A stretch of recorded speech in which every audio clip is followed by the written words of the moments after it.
What's up, YouTube world? Future Me for Christ here, and I got a special surprise for you. And I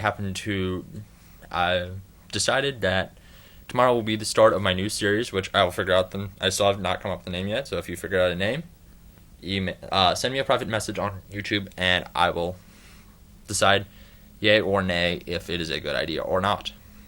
But my surprise for you today is something that a friend of my grandmother's, whose husband is a reenactor in the Civil War era for the 22nd Pennsylvania Reenactment Regiment.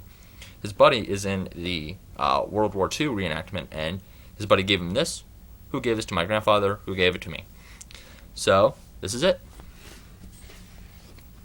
It is a Waffen, or it is a CLC 1942, so it was made in 1942, for those who don't know, and it has a wooden handle, kind of loose though, if you can kind of hear it. Tip's kind of, kaplunk. The blade, however, is in good condition, and it can cut, I can tell you that right now. It was made in Germany, I forget where, and right in there, if you can see it, there's a little groove. That is where the cleaning rod would go on a mouth. And I'm sorry if I forgot to mention this, it's from a K98 German Mauser. So the rifle number is, if you can see it, it's 5390. So that's the rifle number. If I ever want to get a K98, I need to look for this number to get a benching set, so to speak. Got the groove in there to drain blood. It's definitely seen its action. It could have been in Vietnam, all the way from Stalingrad, all the way up to the fall of Berlin. And there's a Waffen sign right in there. I don't think you're going to be able to see it, but it says it's a W. And on one side of the blade, or another, it says CLC 1942. You should be able to see that. I can through here. And then it's got about a 10-inch blade with about I'd say maybe a 4 to 4.5 inch handle. And right here is where it would connect. You would connect it to the gun to make sure it would be stable. And now I will demonstrate its cutting power. So I'm going to take this. This is going to be really hard to do in one hand, so I'm going to set this as so.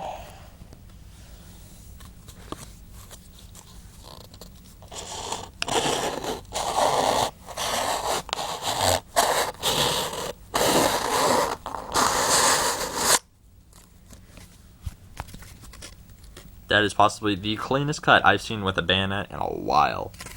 They're going for about $64 on eBay. So if you're looking to buy one, they're about $64, give or take.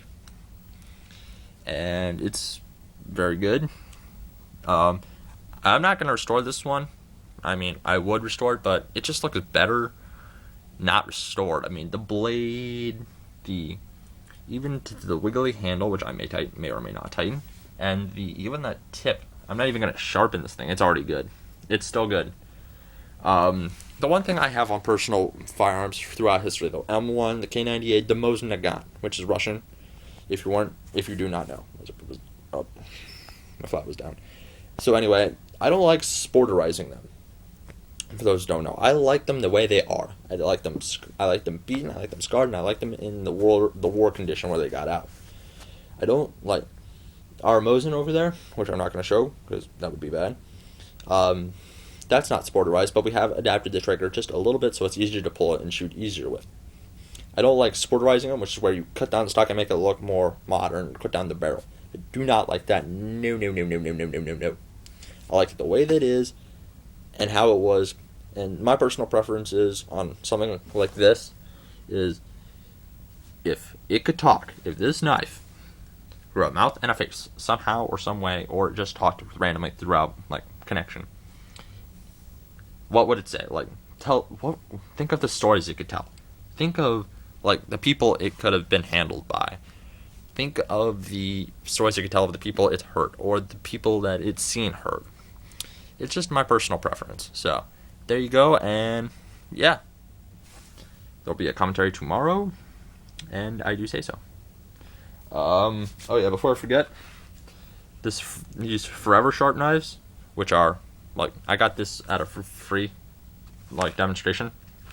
I scratched my nose. Yeah, this thing wicked sharp and it's great. So go look them up. I guess give a shout out to them. I also want to thank Camo Bell 4, who I personally know as a friend. We went to school together. He's actually on my friend list and a subscriber to mine. So yeah, go check him out. And he gave me the idea of I wanted to do a series, and he gave me the series idea. So shout out to you, Camo Belt and or Landon, whichever you would prefer. Thanks, and have a great day. And comment, rate, subscribe if you like this stuff.